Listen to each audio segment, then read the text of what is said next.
할렐루야. 귀한 은혜의 시간, 이 귀한 자리에 오신 여러분을 주님의 이름으로 환영합니다. 우리의 날마다 살아가는 순간순간 모든 것이 주님의 은혜임을 고백할 수밖에 없습니다. 정말 그 고백, 오늘 이 시간 또 찬양으로 먼저 하나님께 영광 올려드리며 나아가도록 하겠습니다.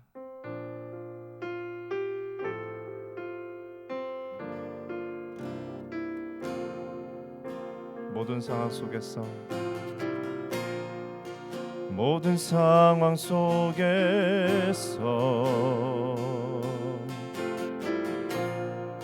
주를 찬양할지라.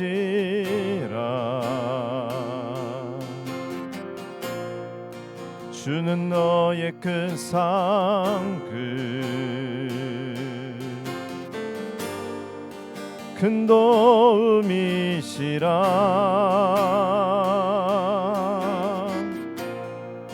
주의 얼굴 구할 때 주의 영을 부으사 크신 사랑 안에서 주를 보게 하소서.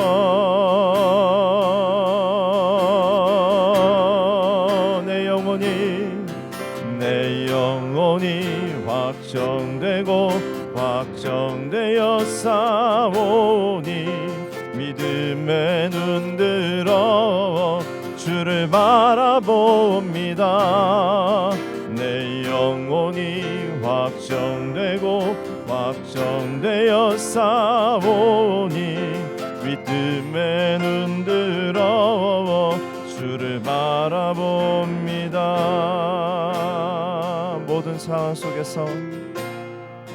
모든 상황 속에서 주를 찬양할지라.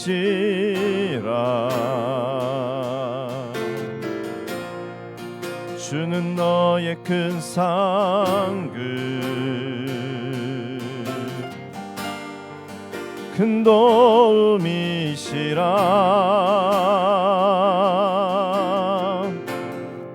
주의 얼굴 구할 때 주의 영을 부으사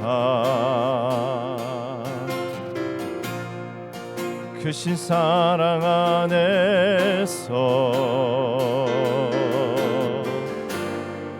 주를 보게 하소서.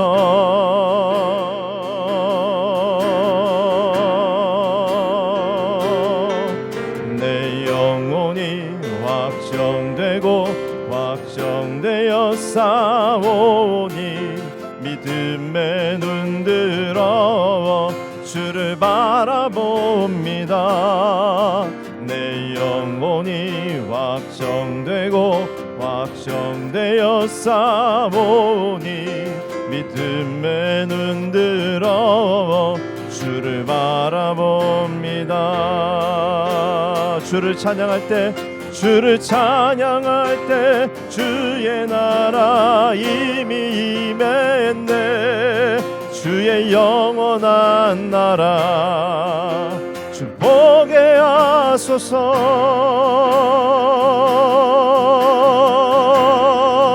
내 영혼이 확정되어 싸우니 믿음의 눈 들어 주를 바라봅니다. 내 영혼이 확정되어 싸우니 믿음의 눈 들어 주를 바라봅니다. 믿음의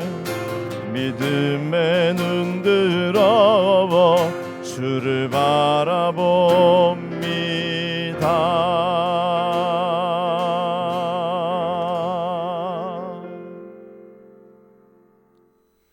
하나님 은혜와 사랑을 진심으로 감사드립니다. 하나님 모든 상황 가운데 정말 우리가 하나님을 찬양하고 우리의 마음이 흔들리지 않고 하나님 앞에 나아갈 수 있도록 인도하여 주시니 감사합니다. 하나님, 정말 장기화된 코로나 가운데 하나님 우리 마음 흔들리지 않게 하여 주시고 어떠한 상황에도 하나님을 찬양하고 정말 예배의 그 본질을 놓치지 않고 하나님 앞에 달려나아가는 저희 모든 목자들 되어줄 수 있도록 인도하여 주옵소서. 하나님, 온라인 예배를 통하여 강야 예배를 통하여 풍성한 은혜를 더하여 주시니 감사합니다. 하나님, 각 교구별로 이와 같은 상황 속에서도 중보하며 기도할 수 있도록 역사하여 주시니 감사합니다. 하나님, 이제 이번 주일날 이렇게 제자 훈련을 하게 됩니다. 비록 온라인으로 진행되지만 하나님, 많은 영혼 등록하게 하여 주시고 각 양무리별로 교구별로 하나님 모든 영혼이 동참하여 말씀으로 말미암아 고난 영혼이 다시 한번 체험받는 귀한 시간 되어줄 수 있도록 함께하여 주시옵소서. 이 시간에 우리 박성근 담임 목사님 귀한 말씀 주십니다. 하나님, 그 말씀으로 우리 심령을 충만하게 채워주시고 성령 충만함으로 하나님의 맡겨진 귀한 양무리를 잘 사역하며 헌신하며 섬기며 나아갈 수 있도록 역사하여 주시옵소서. 감사하며 우리 구주 예수 그리스도의 이름으로 기도드리옵나이다. 아멘.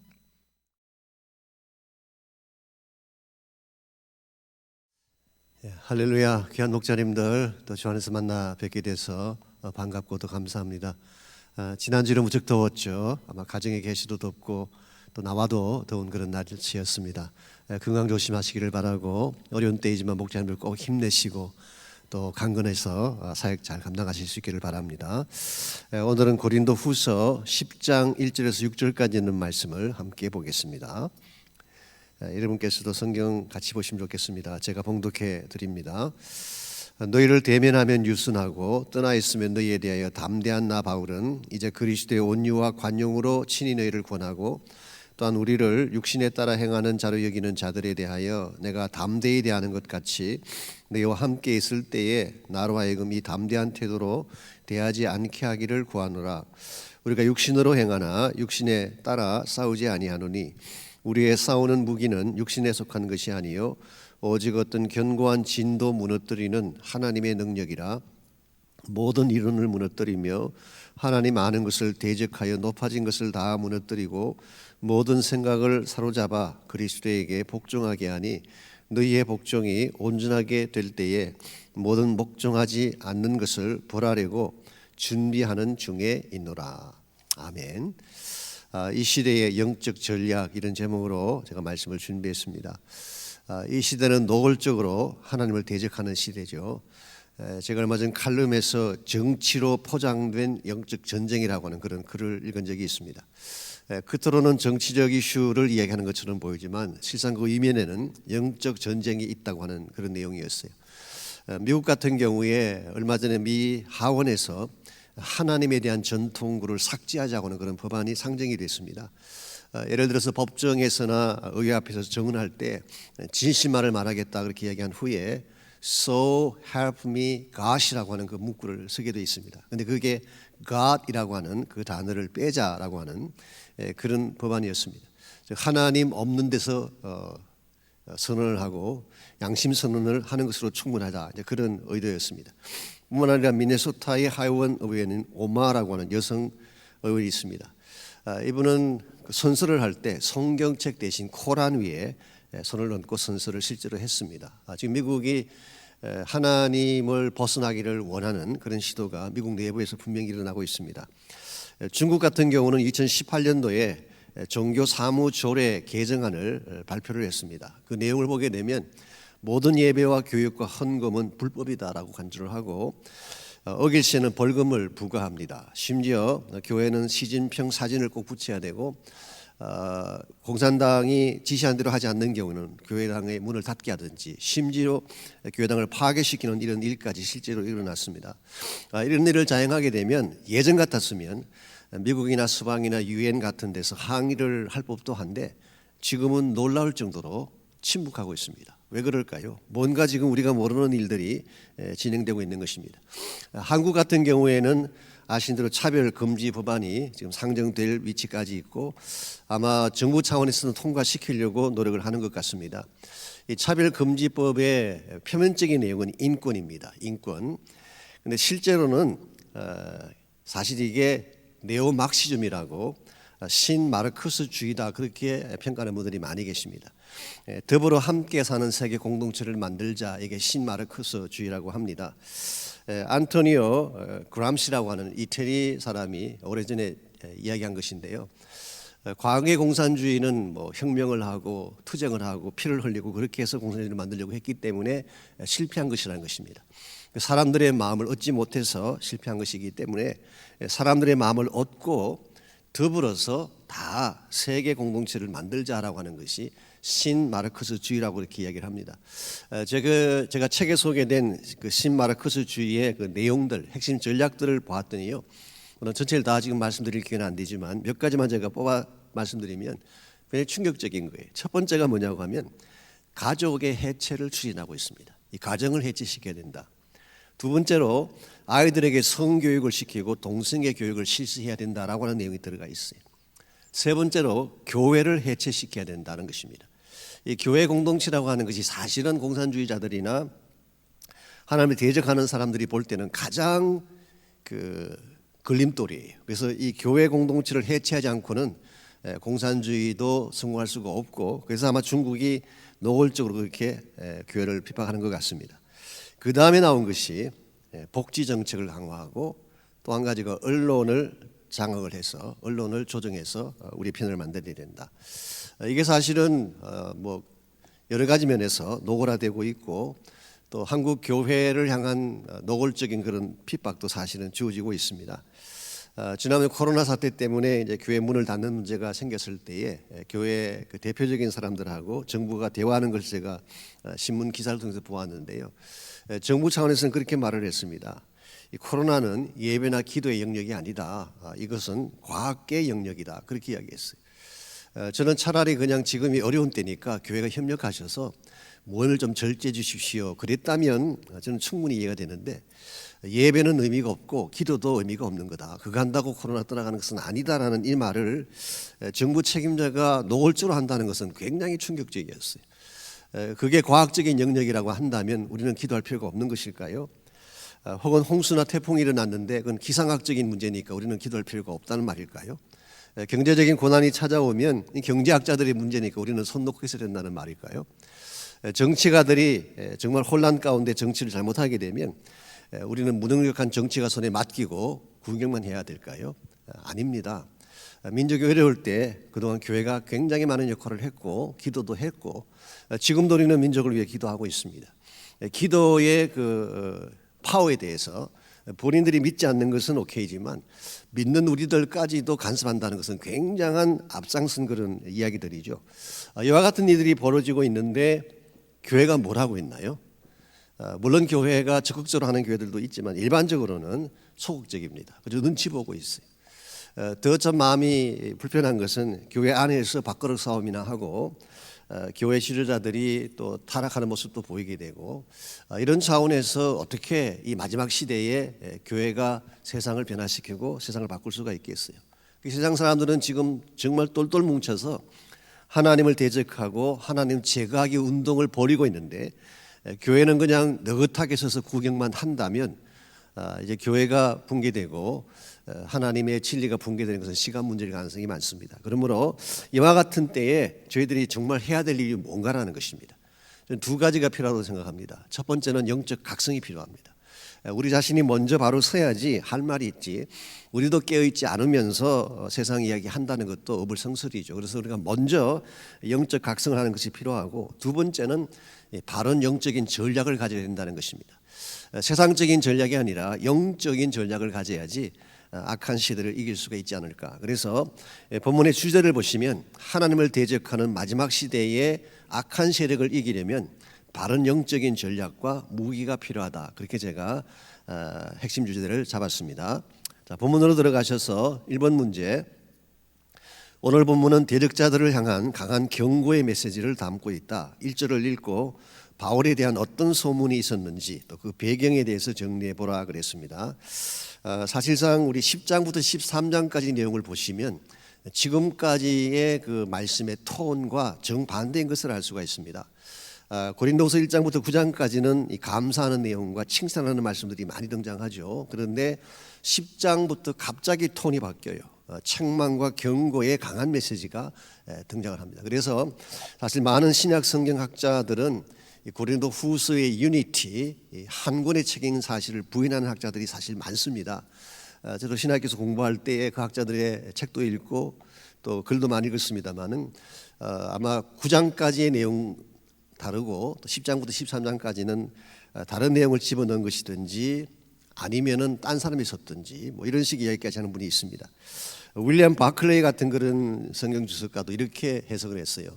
10장부터 13장까지는 이 말씀은 바울이 그 고린도에 보냈던 준엄한 편지, 우리 눈물의 편지라고 부르기도 하죠. 아주 책망하는 준엄한 편지가 10장에서 13장까지 내용인데 이게 바울 서신을 컬렉트하는 과정에서 잘못 어태치가 돼서 고린도 후서 뒷부분에 들어간 것이다. 그러므로 고린도서를 제대로 읽으려면 10장에서 13장까지를 먼저 읽고 순서상 그 다음 1장에서 9장을 읽는 것이 맞지 않을까라고 하는 이런 제안을 윌리엄 바클레이도 그의 주석에서 적고 있습니다.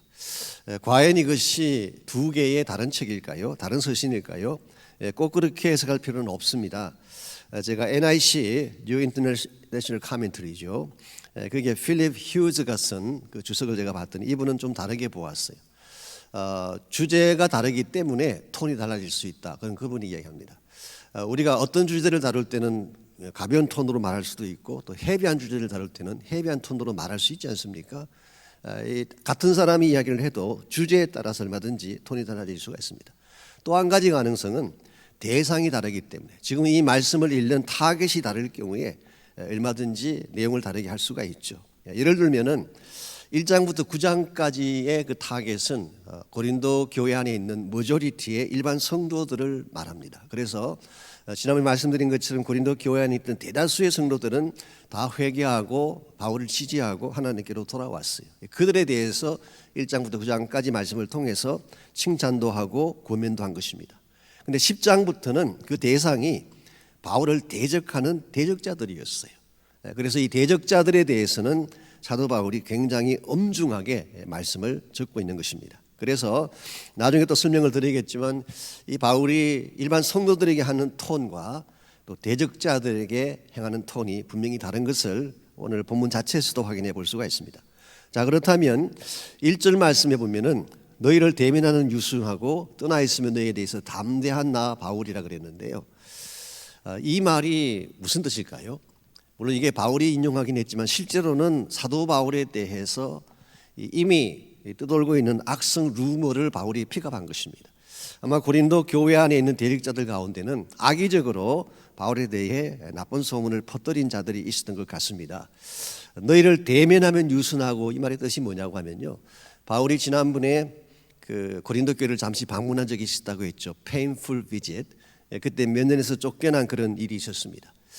바울이 우리를 방문했을 때는 겁을 먹고 도망을 치더니 나중에 편지 한 통을 보냈는데 그 편지에는 아주 용감한 듯이 말씀을 썼다. 이제 그런 비난이에요. 그러니까 사도 바울의 인격을 얼마나 모독하는, 우리 앞에 서게 되면 쪼는 자가 멀리 떠나서 편지로만 강한 척하고 편지를 쓴다. 이런 악의적인 소문을 대적자들이 퍼뜨린 것 같습니다. 또 한 가지 애큐제이션이 뭐냐고 하면은 우리 2절에 나와 있습니다. 우리를 육신에 따라 행하는 자로 여긴다 그랬어요. 즉 사도 바울이 하는 이 모든 것들이 세상적인 것을 밝히고 이권을 밝히고 뭐 헌금에 대한 이야기를 하는데 본인이 이권 때문에 그런 것이다. 이런 식으로 애큐제이션을 한 것입니다. 이건 사실 굉장히 악한 일이죠.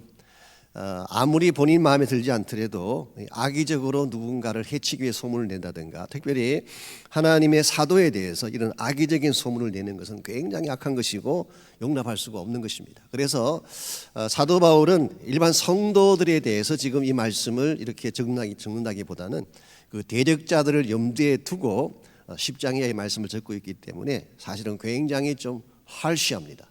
그리고 조금 이렇게 뭐라 그럴까요? 좀 강한 표현들을 많이 쓰고 있습니다. 이런 측면에서 한번 본문을 다시 보시면요, 2번 문제입니다. 오늘 본문에 나타난 바울의 태도는 두 가지다. 대적자들을 향한 태도와 일반 성도들을 향한 태도가 어떻게 다른가 물었어요. 제가 말씀드린 것처럼 머저리티의 일반 성도들에 대한 바울의 태도는 1절 말씀에 의하면은 그리스도의 온유와 관용으로 친히 너희를 권한다 그랬어요. 이것은 목자적인 마음으로 그들을 용서하고 포용한다 그 뜻이. 일반 성도 중에도 사실은 바울을 떠났던 사람들이 있겠죠. 또 본의 아니게 바울에 대해서 대적했던 사람도 있을 것입니다. 그러한 모든 자들에 대해서는 내가 온유로 대하고 관용으로 품는다 그런 뜻이. 그러나 대적자들에 대해서, 여기서 말하는 대적자는 많은 성경학자들이 고린도 교회 성도라기보다는 외부에서 들어온 사람으로 보고 있습니다. 그래서 외부에서 교회를 파괴시키기 위해서 들어와서 노골적으로 교회에 분쟁을 일으키고 또 성도들을 미혹했던 그 사람들, 이런 사람들에 대해서는 오늘 2절 말씀 보시면은 내가 담대히 대하는 것 같이, 또한 우리를 육신에 따라 행하는 자로 여기는 자들에 대하여, 대적자들이죠, 이들에 대해서는 내가 담대히 대하는 것 같이 너희와 함께 있을 때에 나로 하여금 이 담대한 태도로 대하지 않게 하기를 구하노라. 자, 이 말을 풀어 설명하는 것입니다. 대적하는 이 사람들에 대해서는 내가 담대하게 대한다. 아주 단호하게 강하게 대할 것이다. 그러나 내가 너희들을 대할 때는 그렇게 대하지 않기를 원한다 그런 뜻이. 자, 이 말씀에 의하면은 우리가 사람들을 대할 때 일반적으로 그런 말을 많이 하죠. 품어라, 사랑으로 품어라, 그런 이야기를 많이 합니다. 물론 우리 크리스찬 삶의 핵심은 용서입니다. 품어야 되는 것입니다. 만일 누가 잘못을 범했든지 실수로 무엇을 잘못했을 경우에는 당연히 품어야 되고 용서해야 되고 케어를 해야 되는 것입니다. 그런데 그런 케이스가 아니고 만일 의도적으로 하나님의 공동체를 깨기 위해서 악한 마음으로 그런 이야기를 한다든가 그런 일을 했던 자들이라면 이건 그냥 품는 것으로 해결되지 않습니다. 품는다고 그 사람들이 변할 것도 아니고 이것을 그냥 두게 되면 교회 자체가 깨지기 때문에, 이런 면에서 사도 바울은 분명하게 너희들에 대해서는, 일반 성도들에 대해서는 용납도 하고 관용도 베풀고 품기도 하고 사랑도 하겠지만 노골적으로 하나님을 대적하는 자들에 대해서는 강하게 against하며 책망하며 대면할 것을 표현하고 있는 것입니다. 그래서 오늘 저희들이 관심을 가져야 될 것은 일반적으로 그냥 살아가시는 분들에 대한 이야기보다는 하나님을 노골적으로 대적하는 악한 자들에 대해서, 또 그 배후에는 악한 영의 역사가 있을 것입니다. 그들에 대해서 우리가 어떤 전략을 가지고 크리스찬 삶을 살고 또 교회를 이끌어가야지 하나님의 뜻을 이룰 수가 있을까, 우리는 여기에 관심을 가질 필요가 있죠. 그래서 오늘 본문을 통해서 우리 악한 자들의 대적을 이기려면 몇 가지 전략이 필요한데요. 먼저 3번 문제가 첫 번째 전략을 소개하고 있습니다. 3절에 의하면은 육신으로 행하나 육신에 따라 싸우지 않는다고 했다. 이 말의 뜻이 무엇일까 그랬어요. 우리 3절 말씀에서 육신으로 행하나 그렇게 번역했는데요. 사실 원래 이 원문의 뜻은 walking in the flesh, 육신으로 걷는다, 이런 뜻이에요. 우리 신약성경에서 워킹한다, 걷는다는 이것은 산다는 말과 똑같은 것입니다. 그래서 NIV 성경은 We live in this world, 우리가 이 세상에 산다, 그렇게 번역을 했어요. 약간 의역처럼 보이지만 의문의 뜻을 잘 살려서 번역을 한 것입니다. 우리가 이 세상에 발을 딛고 사는 것, 우리가 육신을 입고 밥도 먹어야 되고 직장도 가야 되고, 이건 피할 수 없는 현실이라는 것입니다. 바울은 이것을 부인하고 있지 않습니다. 그러나 육신을 따라서 싸워서는 안 된다는 것입니다. 여기 육신을 따라 싸운다고 하는 것은 세상 방식으로 싸우는 것을 말하는 것입니다. 우리가 비록 이 땅에 살면서 다른 사람과 똑같이 직장도 다니고 밥도 먹고 또 걸어가기도 하고 가정도 꾸려야 되고 다 하지만 영적 전쟁을 할 때에 우리의 방식은 육신을 따라서 해서는 안 된다는 것입니다. 육신을 따라 한다는 말의 뜻은 내 힘을 믿고 나의 머리를 굴리고 나의 모든 가진 능력을 동원해서 싸우는 것을 말하는 것이죠. 이와 같은 것은 절대로 영적인 전쟁에 승리할 수가 없어요. 왜냐하니까 우리가 이와 같이 육체적인 방법으로 싸우려고 할 경우에 세상 사람들이 우리보다 더 앞설 가능성도 많습니다. 우리가 만일 학문을 가지고 싸운다든가 과학적인 것을 가지고 싸운다든가 물질적인 것이나 권세를 가지고 싸운다면 우리가 세상 이기기가 쉽지 않을 것입니다. 그래서 우리 전쟁을 할 때에 우리가 택하는 그 방식은 육체적인 것이 아니라 영적인 것으로 해야 된다. 영을 따라 싸워야 된다는 것입니다. 그래서 이것을 저는 성령을 따라서 행해야지 우리가 이길 수 있다, 그렇게 제가 해석하고 싶습니다. 우리 크리스찬들이 악한 자들에 대해서 전쟁을 할 경우에는 성령의 인도를 받아야 돼요. 성령의 지혜를 따라서 해야 되는 것입니다. 그래서 내 안에 성령이 가득 차서 성령의 인격과 성령의 지혜를 가지고 행하게 되면 악한 자들을 능히 이길 수가 있는 것입니다. 그래서 오늘날 사실 저희들이 어떤 문제 앞에 섰을 때 자꾸 세상 방법을 동원하려고 하죠. 근데 세상의 방법이 더 편해 보이고 좋아 보이긴 하지만 그것은 우리를 오히려 망가뜨릴 때가 참 많습니다. 그래서 힘들더라도 우리 기도하고 영적으로 바로 서고 성령 따라 사는 것이 이 악한 시대를 이기는 좋은 전략이라고 할 수가 있습니다. 두 번째 전략이 바른 무기를 사용해야 되는데요. 4번 문제가 그것을 다루고 있습니다. 우리가 사용해야 될 무기는 어떤 것일까? 4절과 5절을 읽고 이 무기가 가지고 있는 힘과 그것이 무엇을 무너뜨릴 수 있는지 정리해 보라 그랬습니다. 4절, 우리의 싸우는 무기는 육신에 속한 것이 아니요 오직 어떤 견고한 진도 무너뜨리는 하나님의 능력이라.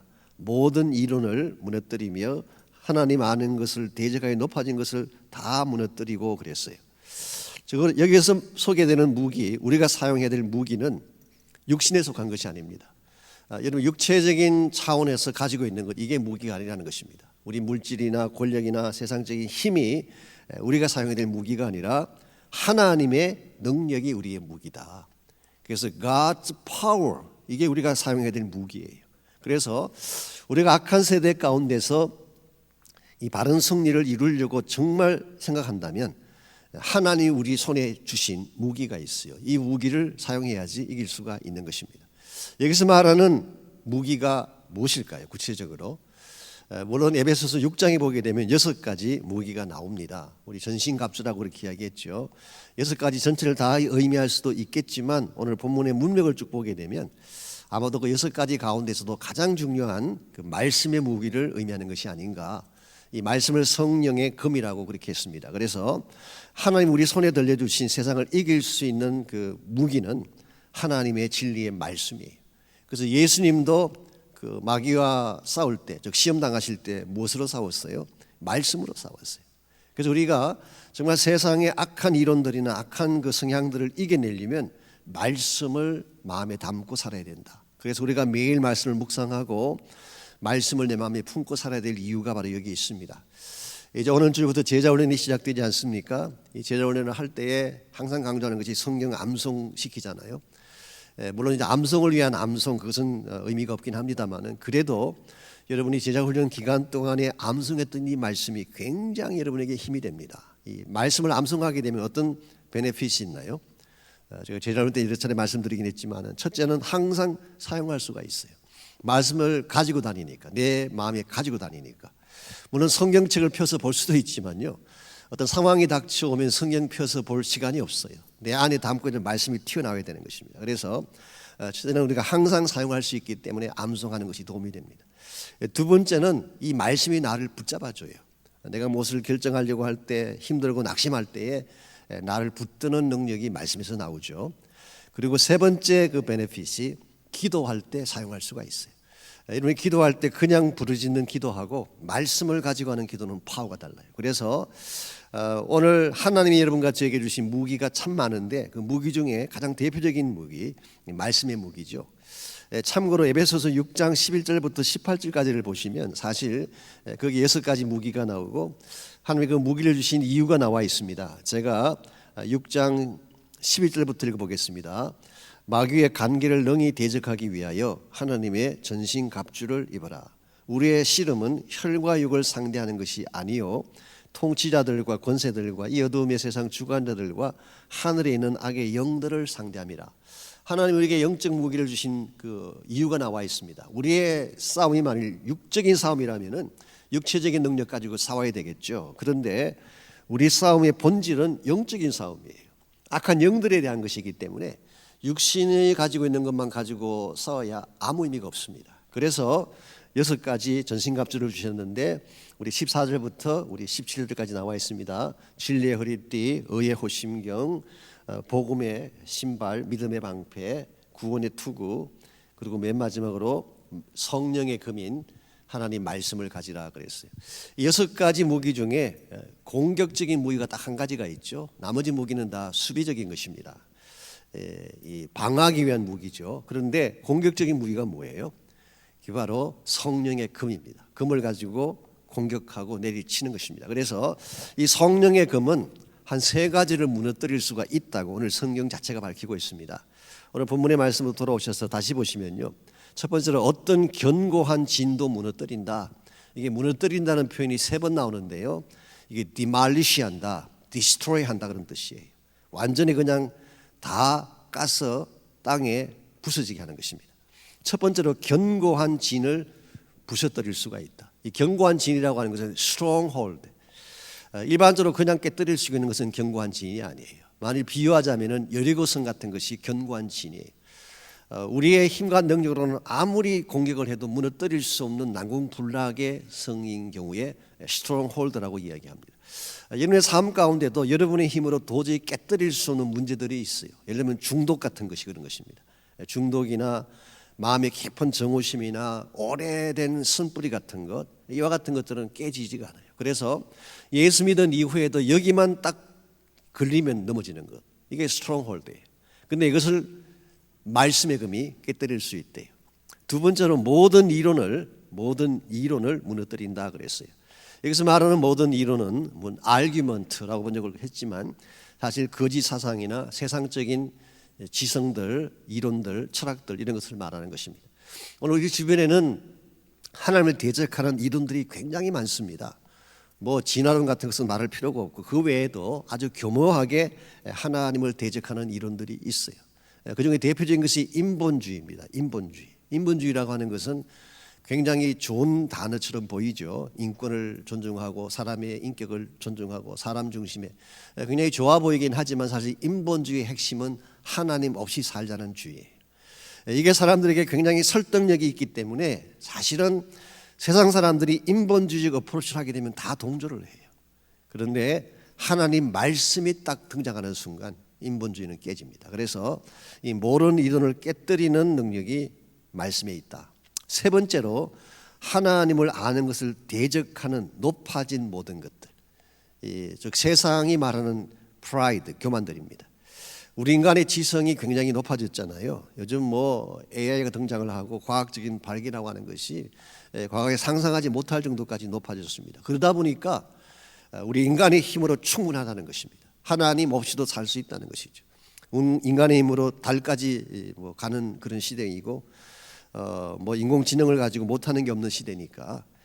그런데 하나님 말씀은 이와 같은 하나님 아는 것을 대적하는 높아진 것을 다 깨뜨릴 수가 있다고 합니다. 사실 인간이 가지고 있는 AI가 중요하고 굉장한 것처럼 보이지만 실제로 하나님 말씀 앞에 비춰보게 되면 아무것도 아니에요. 그래서 우리가 이 말씀의 검을 가지고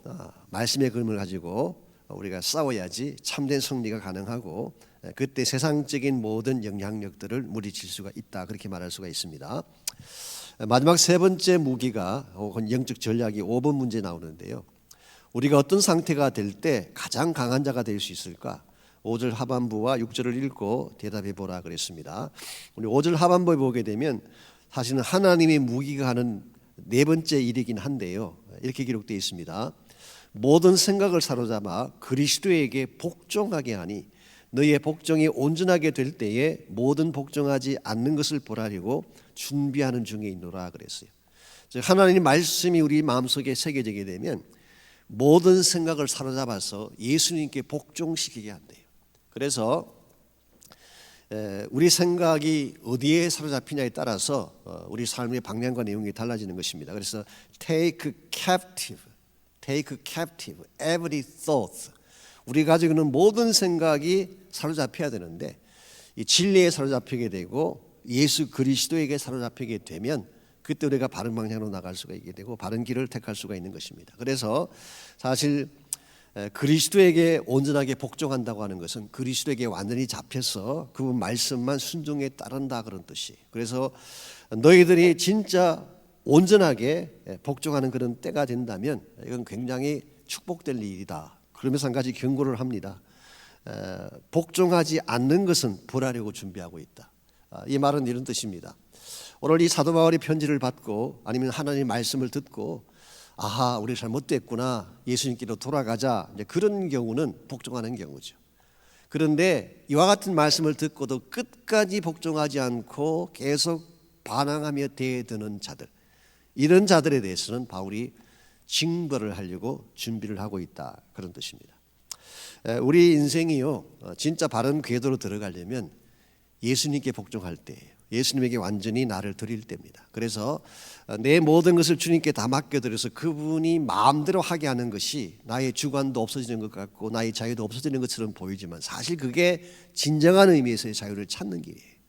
참된 의미에서 우리가 바른 삶을 선택할 수 있는 길이에요. 그래서 세상은 이것을 모르기 때문에 내가 주인 될 때 인생이 행복하다고 생각하지만 그렇지 않습니다. 그리스도가 주인 될 때 참으로 우리가 이상적인 행복의 삶을 누릴 수가 있는 것이죠. 그래서 우리가 약한 시대에 악한 세력들의 공격을 이겨내려면 영적인 전략이 필요한데요. 6번 문제 보시면은 우리는 노골적으로 하나님을 대적하는 시대를 살고 있다. 어떤 영적 전략을 가져야 승리할 수가 있을까? 제가 세 가지를 말씀드렸습니다. 바른 방식, 육신의 방법이 아니라 성령의 방식을 따라야 된다. 두 번째로 바른 무기가 필요하다고 말씀드렸죠. 우리가 가지고 있는 육체적인 세상적인 무기가 아니라 말씀의 무기. 세 번째로 바른 순종이 필요하다. 그래서 이 세 가지 핵심 내용을 가지고 오늘 주일날 제가 설교를 준비하려고 합니다. 적용과 나눈 부분을 보십시오. 1번 문제, 우리는 노골적으로 하나님을 무시하는 시대를 살고 있다. 이와 같은 현상에 대해 당신은 어떻게 생각하는가? 어떻게 대처하는 것이 바른 방법인지 나눠보라 그랬습니다. 우리가 세상이 악하게 이렇게 진행이 되고 있고 하나님 무시하는 이 현상이 일어나고 있는데 여기에 대한 바른 대처가 어떤 것일까요? 어떤 분들은 politically 정치적으로 인발해야 된다 그렇게 생각하는 분도 계세요. 또 한국에도 그런 분들이 좀 계신 것 같습니다. 그러나 저는 개인적으로 그것은 좀 위험하다고 생각합니다. 이 교회가 정치적으로 되는 순간요, 교회는 교회의 본성을 잃습니다. 그래서 만일에 이 목사님들이 정치에 관여하기를 원한다면 목사를 내려놓고 그냥 정치가로 돌아가시는 것이 더 맞아요. 그런데 목사 타이틀을 가지고 있으면서 정치를 하게 되면요, 이거는 온전한 의미에서 정치도 되지가 않고 교회도 교회다워지지 못하는. 얼마 전에 제가 그 존 메가더 목사님 그 설교를 들으니까 아시는 대로 존 메가더 목사님 교회가 지금 주일마다 계속 모이고 있지 않습니까? 우리 LA 카운티에서 이렇게 모이지 말라고 해도 그걸 어기고 모이고 있습니다. 모이고 있는데 이게 이제 법정까지 올라갔죠. 근데 현재까지는 법정에서 존 메가더 목사님의 손을 들어주고 있어요. 그래서 헌법을 보게 되면 종교 집회를 막을 수 있는 그런 법이 없다. 그래서 일단 허용을 하고 있는데요. 이와 같은 와중에서 존 메가더가 했던 말이 있습니다. 사실은 얼핏 들으면 정치적인 멘트처럼 들리긴 하는데요. 그는 분명히 이렇게 말을 하고 있어요. 교회는 정치 집단이 아닙니다. We are not political body. 우리는 정치적 집단이 아닙니다. 우리가 하고 싶은 말은 뭐냐고 하면 이게 진리냐 아니냐 이야기는 해야 된다. 여러분, 동성애 같은 것이 분명히 하나님이 기뻐하지 않는 것인데 이것을 그냥 수용하는 것은 있을 수가 없는 거 아니냐. 그래서 우리가 진짜로 원하는 것은 하나님의 진리다. 진리가 아닌 것을 누가 주장한다면 그 사람을 우리가 스포트할 수가 없다. 그래서 만일 비진리를 옹호하고 주장하는 사람이 있다면 우리 크리스천들은 거기에 대해서 의견이라고 반대해야 되는 게 마땅하다.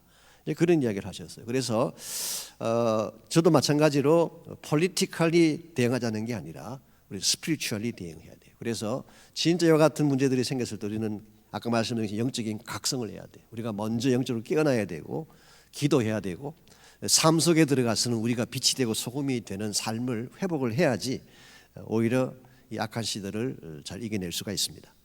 2번 문제, 우리가 영적으로 경계해야 될 대적은 어떤 것일까? 자신의 삶 속에서 영성을 가로막는 요소가 있다면 그것을 나누어 보라 그랬습니다. 우리 마음 속에 나는 인식을 못하지만 사실은 하나님을 대적하는 그런 요소들이 있어요. 뭐 가장 대표적인 게 불신앙이죠. 어떤 말씀을 해도 받아들이지 않는 불신앙적인 것, 혹은 교만한 마음, 나 정도면 됐다는 이런 마음들이 하나님과 우리 사를 가로막을 때가 사실 있습니다. 또 때에 따라서는 탐욕 같은 것들, 혹은 세속적인 가치 같은 이런 것들이 우리가 경계해야 될 그런 대상입니다. 그런 것이 우리 영성을 가로막고 있다면 여러분 그건 대적을 해야 되고 이겨내야 돼요. 그래서 오늘 배운 말씀처럼 기도를 통해 이기든지 말씀을 통해 이기든지 이걸 극복해 내어야지 우리가 승리를 할 수가 있는 것입니다. 3번 문제, 육신을 따라 싸운다는 것이 어떤 것을 말할까? 그렇게 싸울 때 어떤 현상이 나타날까 나누어 보라 그랬습니다. 육신을 따라 싸운다는 것은 육신의 소욕을 따라 싸운다는 뜻입니다. 즉 내가 내 마음의 주인이 되어서 투쟁하고 싸우는 것입니다. 그래서 우리가 세상에 대해서 투쟁을 한다든가 뭐 잘못된 정치에 대해서 투쟁을 할 경우에 육신적인 방법으로 투쟁을 하게 되면 사실은 내가 주인이 되는 것입니다. 나의 의가 주인이 되어서 싸우기 때문에 이것은 대단히 위험할 수가 있어요. 그래서 우리는 육신을 따라 싸우는 것이 아니라 성령을 따라 싸워야 된다. 성령이 주인 되고 예수 그리스도가 주인이 되어야지 바른 열매가 나타납니다. 만일 여러분과 제가 육신을 따라 싸우게 되면 어떤 열매가 나타날까요? 그 열매를 알고 싶으신 분들은 갈라디아서 5장 19절에서 21절까지를 나중에 읽어보시기 바랍니다. 거기에 굉장히 많은 열매들이 나와 있어요. 분냄, 술 취함, 분쟁, 당 짓는 것, 술 취함, 우상 숭배, 음행, 이와 같은 모든 것들이 육신의 소욕을 따라 살 때 맺는 열매예요. 그렇다면 성령을 따라 살면 어떤 열매를 맺을까요?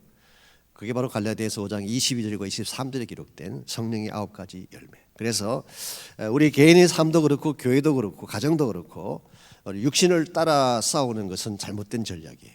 항상 성령을 따라서 싸워야지 이길 수가 있다. 그렇게 말할 수가 있겠습니다. 4번 문제, 영적 전투를 할 때 사용할 수 있는 무기에는 어떤 것들이 있을까? 제가 에베소서 6장 11절에서 18절을 거기에 괄호에 넣어드렸습니다. 그중 당신에게 가장 필요한 무기가 어떤 것인지 나누어 보라 그랬어요. 여러분께서 6가지 그 무기 중에 가장 여러분에게 필요한 것, 뭐 믿음의 방패가 필요하다 그렇게 말할 수도 있고, 구원의 투구가 필요하다. 이 구원의 투구는 구원의 확신을 말합니다. 우리가 구원받았지만 자꾸 마귀가 우리를 공격하죠. 너가 진짜 구원받는 건 맞냐? 또 구원에 이를 수도 있지 않느냐, 이런 공격을 할 때 구원의 투구를 쓰고 있으면 이길 수가 있죠. 뭐 그런 것이 여러분이 필요한 무기일 수도 있습니다. 혹은 복음의 신발.